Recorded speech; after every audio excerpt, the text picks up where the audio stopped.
Dieser Husky reist manchmal von zu Hause aus, um seine große Hundeliebe auf der anderen Straßenseite zu besuchen.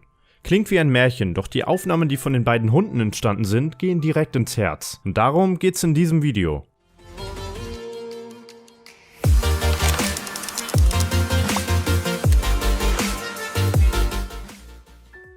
Das ist Messi, ein blonder Labrador aus Bangkok, wo er gemeinsam mit seiner Besitzerin wohnt. Direkt gegenüber wohnt ein Husky namens Audi. Audi ist oft allein, da sein Besitzer wegen seines Jobs viel unterwegs ist. Die Einsamkeit merkt man ihm an, oft jault er lautstark vor sich her.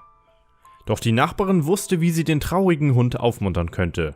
Immer wenn er anfängt zu jaulen, bittet sie Messi, dem einsamen Husky Gesellschaft zu leisten. Messi schaut dann über den Zaun auf die andere Straßenseite und bellt. Es wirkt fast so, als ob sich die beiden Tiere unterhalten würden, jedoch scheint es zu funktionieren. Audi hört sofort auf zu jaulen, wenn er Messi sieht. Mit der Zeit haben sie sich scheinbar richtig gut angefreundet, denn als Audis Besitzer eines Tages vergaß, das Gartentor zur Straße zu verschließen, schlich das einsame Tier davon, um Messi zu treffen. Er rannte quer über die Straße, um seine neue beste Freundin direkt zu umarmen. Und so sind diese Bilder entstanden. In diesem Augenblick begriffen die Besitzer, dass die Hunde eine ganz besondere Freundschaft verband. Liebe kennt eben keine Grenzen, scheinbar auch nicht die Liebe zwischen Hunden. Das war's auch schon. Teilt dieses Video gerne mit euren Freunden und außerdem ist hier noch ein weiteres Video, das euch auch interessieren könnte. Also dann, bis zum nächsten Video. Ciao.